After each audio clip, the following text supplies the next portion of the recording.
Alright, are we live?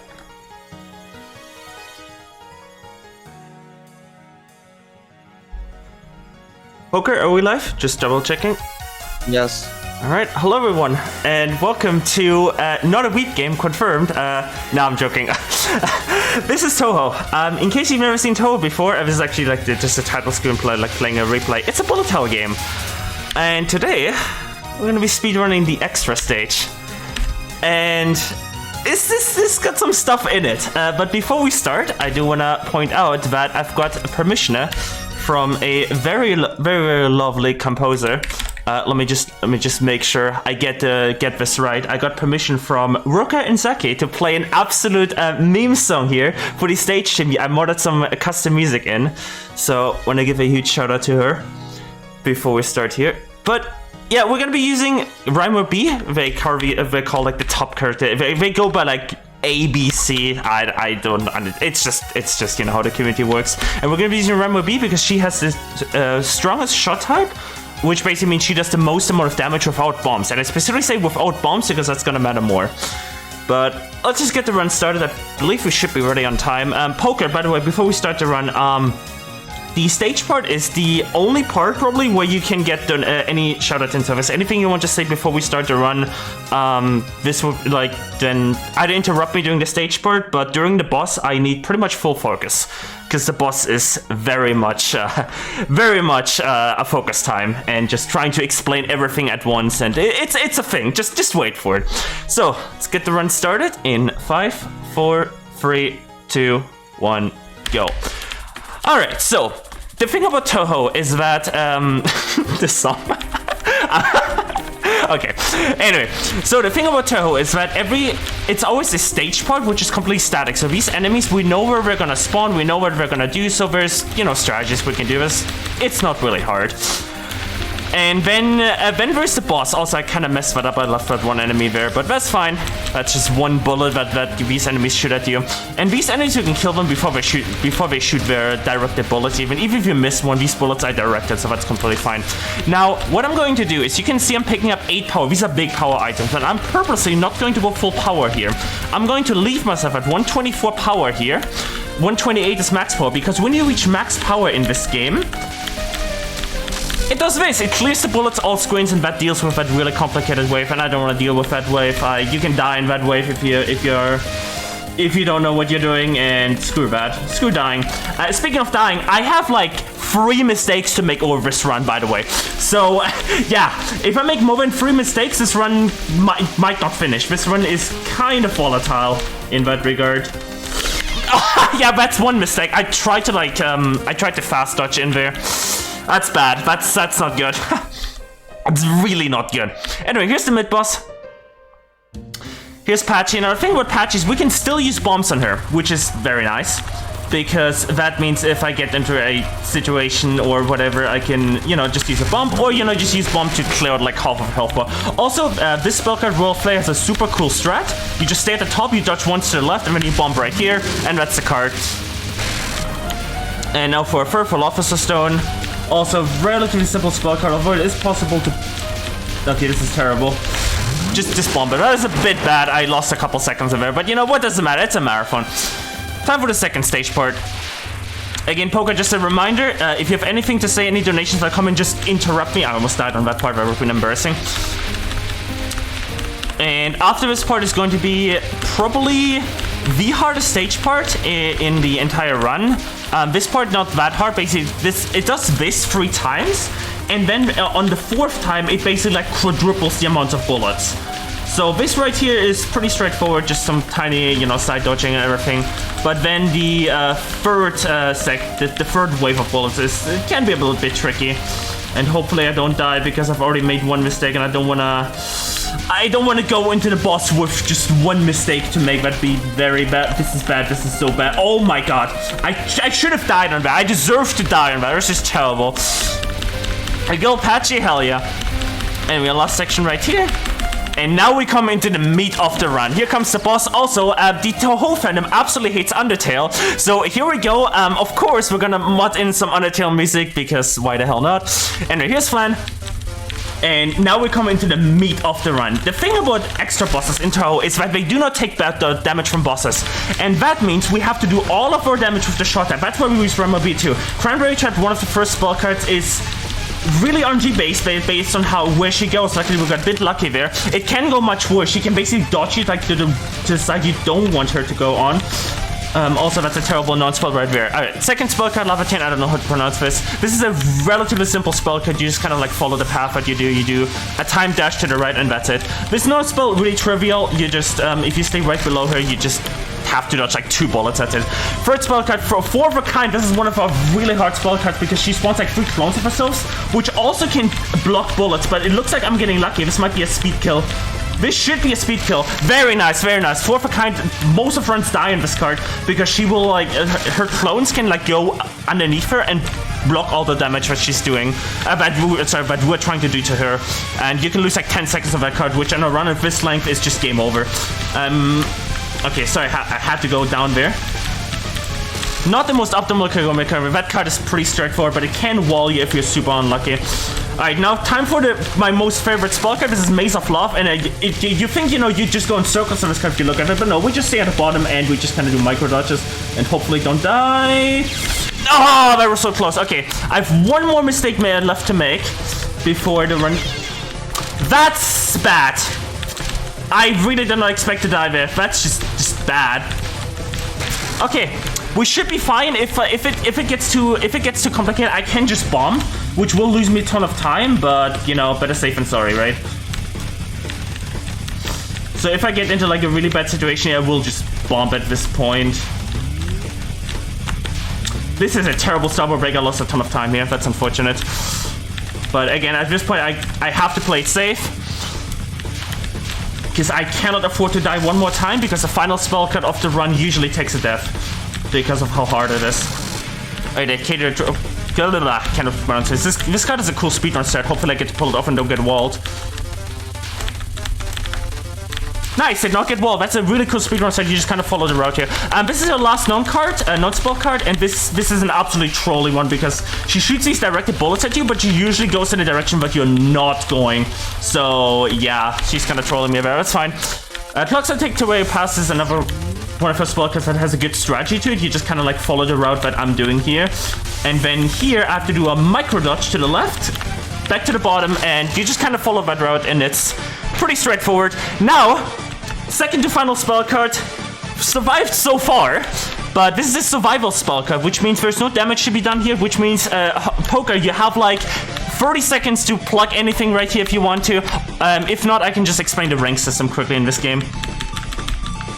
Alright, I just want to remind you all that you are watching NASA 2021 and we're raising money for Save the Children, and we have already raised $386 and we have so much more to come. So thank you so much for all of your donations so far, and make sure to keep them coming. Alright, hey, I still have enough time to explain the rank system. So I'm actually going to be normally, because this is a survival spell card, I could theoretically just bomb. But I'm actually going to risk it and try to capture it, and because if I capture it, my rank won't decrease. Basically, the longer you survive in this game, the higher your rank goes. And the higher your rank goes, the higher the spell cards become, the more difficult the spell card becomes, sorry. Now, you might be like, wait, what, don't you want the spell cards to be easier? It turns out that having a higher rank on the final spell card actually allows you to do more damage on the first few phases. So I'm gonna try to capture, but if I get into any danger, I will just abort and just bomb, because if I die one more time, then I'm in serious hot water.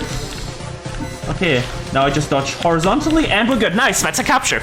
Alright, and here comes final spell card. Get ready on time. Again, this is a very short run, and this is probably hardest because spell card QD. She shoots these waves of bullets, but they get faster and faster, and I kind of gotta like micro dodge them and stay underneath at the same time. Remember, this is a speed run after all.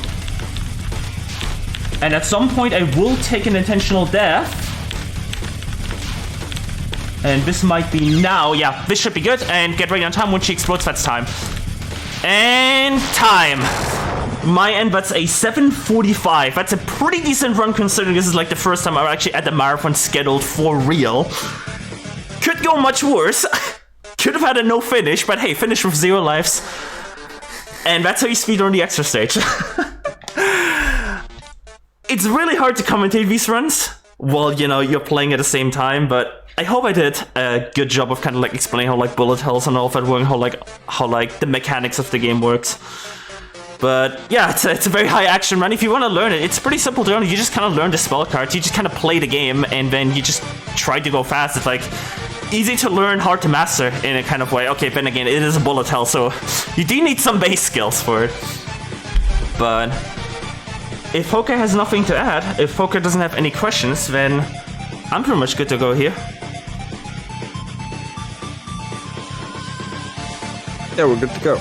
Alright, thank you all so much, and I don't actually know what's coming up next, but just shout outs for putting on this marathon, and good charity to Save the Children. I know another marathon of mine that, not of mine, another marathon that helped out, also helped raise money for Save the Children. It's an awesome charity, keep donating to it.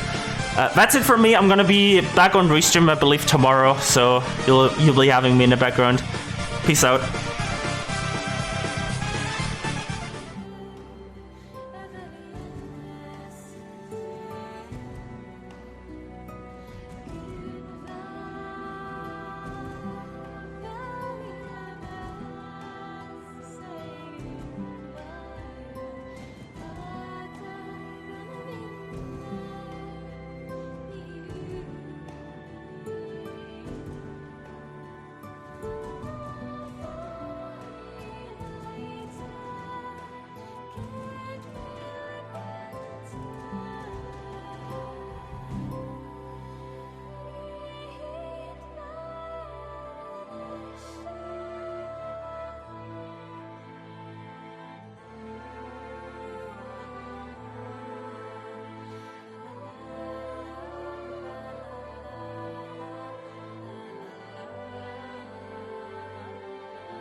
Hey, welcome back again to the intermission of NASA 2021. We are still, without a break, raising money for Save the Children, which is an incredible cause, great charity. We have raised $386 so far. We are just missing $14 to go above the $400 mark. And I'm gonna read about a little bit about Save the Children themselves. Every day, 15,000 children die before their 5th birthday, most from preventable causes. Save the Children does whatever it takes to ensure all children survive, learn, and are protected through 3 global goals by 2030. First, no child should die from preventable causes. Second, all children should have access to a quality basic education. And third, no child should be a victim of violence. As for the money we've raised, with more than $300, with almost $400 actually, $100 can supply the shelter and essential supplies of family in crisis to survive. And we almost could make that goal happen 4 times already. We're just missing $14. Thank you for all of your generous donations so far, and make sure to keep them coming. Links to donate can be found below the stream. Thank you.